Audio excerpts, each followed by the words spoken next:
d'habitude, j'aime bien venir tout près, mais je peux pas. Alors je suis quand même pas avec un lutrin entre vous, mais je suis pas trop près, voilà. Bon appétit. Voilà. Aujourd'hui, j'ai envie de vous souhaiter bon appétit.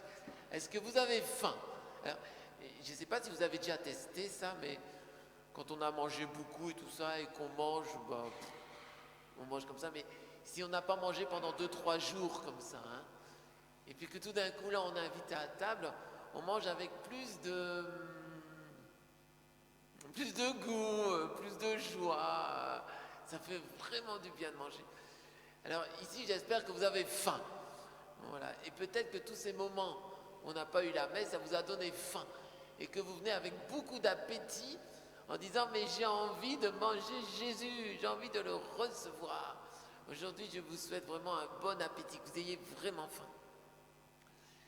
Ici, moi, j'aime beaucoup la première lecture du Deutéronome.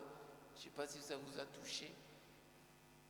Alors moi, ce que j'aime beaucoup là-dedans, c'est ce peuple qui, tout d'un coup, après une sortie fracassante de l'Égypte avec beaucoup de signes et de prodiges, se sont retrouvés dans le désert. Et dans le désert, il n'y avait plus tout d'un coup ni signes ni prodiges, mais juste le désert et la faim. Et crevaient de faim dans le désert, quoi. Et alors qu'ils crevaient de faim, là, dans le désert, il y a le Seigneur qui est là et qui dit « Mais je vous ai fait toucher votre pauvreté. » Voilà ce que dit le Deutéronome. Pour voir jusqu'où vous pouvez être fidèle. Je t'ai fait toucher ta pauvreté. Je t'ai fait sentir la faim pour voir jusqu'où tu étais fidèle. Est-ce que vraiment tu aimes le Seigneur? Voilà la question qui nous est posée aujourd'hui.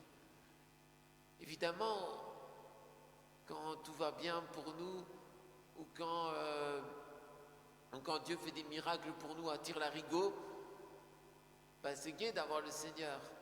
Mais quand tout d'un coup, il n'y a plus rien, on a des problèmes, on crie vers lui, on dit « Mais écoute Seigneur, tu vois pas que je suis dans les problèmes? Tu vois pas que j'ai des besoins?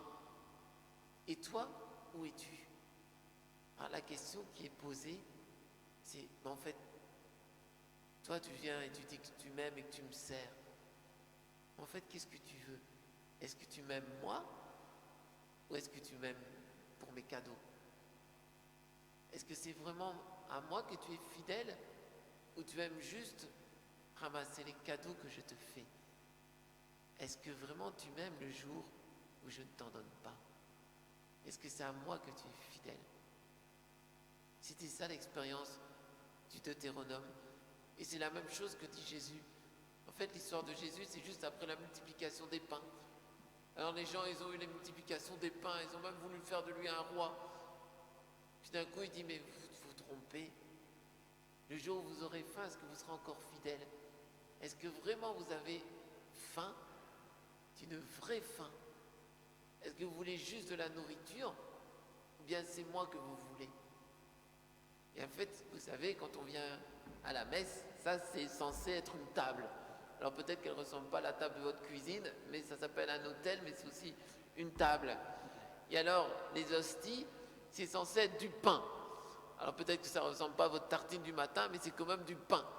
Et quand on vient communier, eh bien, on mange. Eh bien, la question, avant de manger, c'est est-ce que vous avez faim? Aujourd'hui, et de quoi vous avez faim?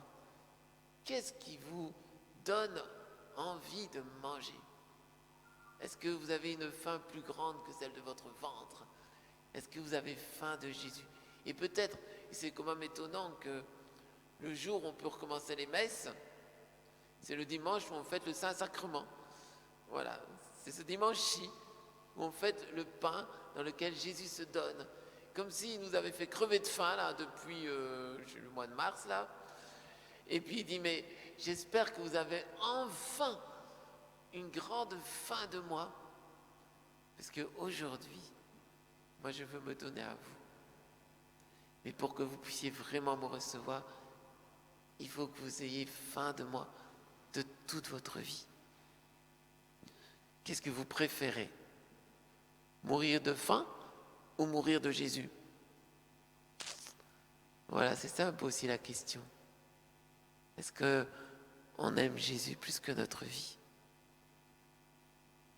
Est-ce que vous pourriez dire cette prière, par exemple? Seigneur, je préfère ne pas manger plutôt que de te perdre. Je préfère perdre la vie plutôt que de te perdre toi. Et c'était ce que Jésus a dit, c'est lui qui veut être mon disciple, qui veut à la fois garder sa vie, eh bien la perdra. Mais celui qui accepte de la perdre pour moi, la gagne dans la vie éternelle. Voilà le pain que Jésus nous donne. Alors prions les uns pour les autres.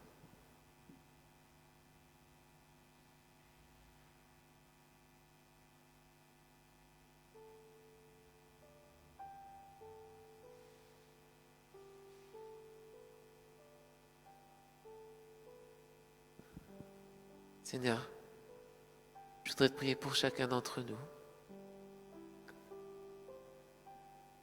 Vois comment nous sommes fragiles,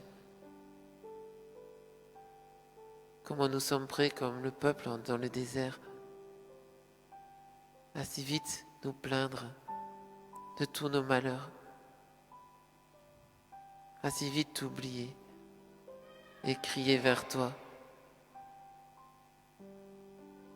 Aujourd'hui, donne-nous d'avoir vraiment faim de toi et de t'aimer tel que tu es.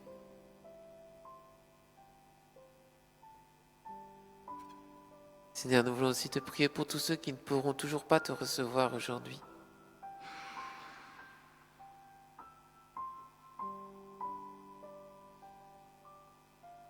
Seigneur, je voudrais aussi te prier pour tous ceux qui vont te recevoir, mais qui n'ont pas préparé leur cœur, qui te reçoivent sans amour, sans cœur.